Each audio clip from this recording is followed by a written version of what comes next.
দর্শক, চলে আসলাম আরেকটি নতুন ভিডিও নিয়ে। যে ভিডিওর মধ্য দিয়ে আপনাকে আমি একটি গুরুত্বপূর্ণ বিষয় উপস্থাপন করতে চাচ্ছি। আমার এই অধ্যয়ন থেকে আমি আজকের যে অধ্যয়ন থেকে আমি আর অভিজ্ঞতা এবং আপনার সাথে সহযোগিতা করতে পেরে ভালো লাগছে। এবং শুরুতে বলে রাখি, আপনারা যদি আমার এই চ্যানেলে প্রথম হয়ে থাকেন এবং আমার চ্যানেলে এই ভিডিওতে আপনার ভালো লাগে, আপনি অবশ্যই সাবস্ক্রাইব দিয়ে রাখবেন এবং পাশে থাকা বেল আইকনটি বাজিয়ে দেবেন, যেন প্রত্যেকটি ভিডিও আপলোড করার সাথে সাথে আপনার কাছে পৌঁছে যায়। দর্শক, আজকের যে বিষয়টি হচ্ছে যে শেখ হাসিনার মৃত্যু বা ক্ষমতাহীন হওয়ার পর আওয়ামী লীগ কি টিকে থাকতে পারবে নাকি দল ভাগ হতে পারে। দর্শকের উত্তরে আমার স্টাডি অর্থাৎ আপনাকে সহযোগিতা করছে। আওয়ামী লীগ টিকে থাকবে, তবে কিভাবে টিকে থাকবে সেটাই দেখার বিষয়। আওয়ামী লীগের সবচেয়ে বড় ক্ষতি করছেন সদ্য সাবেক প্রধানমন্ত্রী শেখ হাসিনা। তিনি ভারতে পালিয়ে গিয়ে দলটির বিপুল সংখ্যক নেতাকর্মীকে মনোবলহীন করে দিয়েছেন।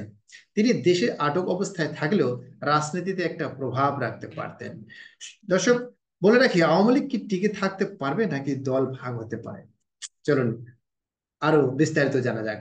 আওয়ামী লীগ ভাগ হওয়ার কোনো আলামত আপাতত দেখা যাচ্ছে না।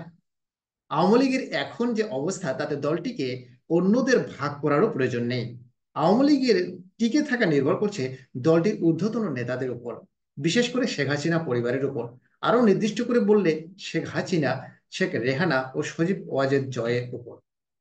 আওয়ামী লীগকে টিকিয়ে রাখতে হলে প্রথমে শেখ পরিবারকে নেতৃত্ব ছাড়তে হবে।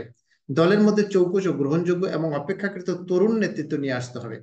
আওয়ামী লীগে এমন কেউ কি আছেন? অনেকেই আছেন। আমি দুজনের কথা উল্লেখ করছি। তাদের একজন হচ্ছে নারায়ণগঞ্জের সদ্য সাবেক মেয়র সেলিনা হায়াৎ আইভী।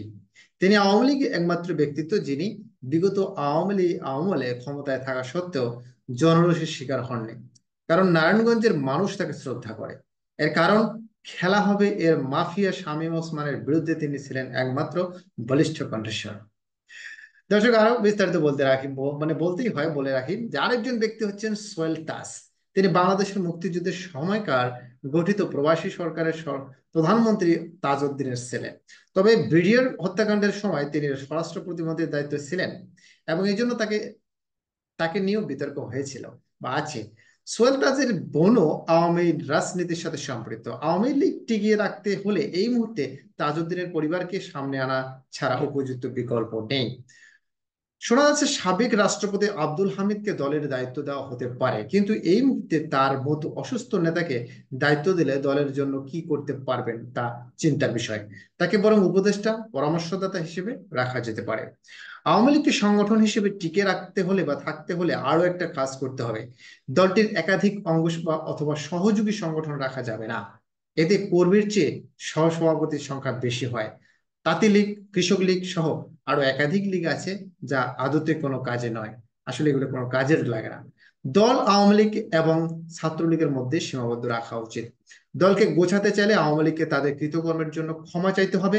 তাদের বহু অপকর্মের দলিল, ভিডিও ও ডকুমেন্ট আকারে আছে এবং যুগ যুগ ধরে থাকবে।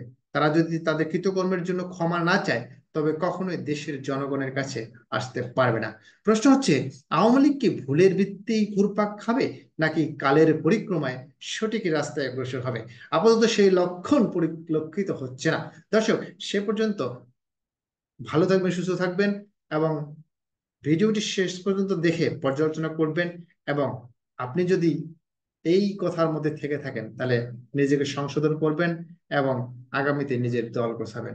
সে পর্যন্ত ভালো থাকবেন, সুস্থ থাকবেন, এই কামনায় বিদায় নিচ্ছি আর পাশে থাকার আহ্বান করছি। ধন্যবাদ।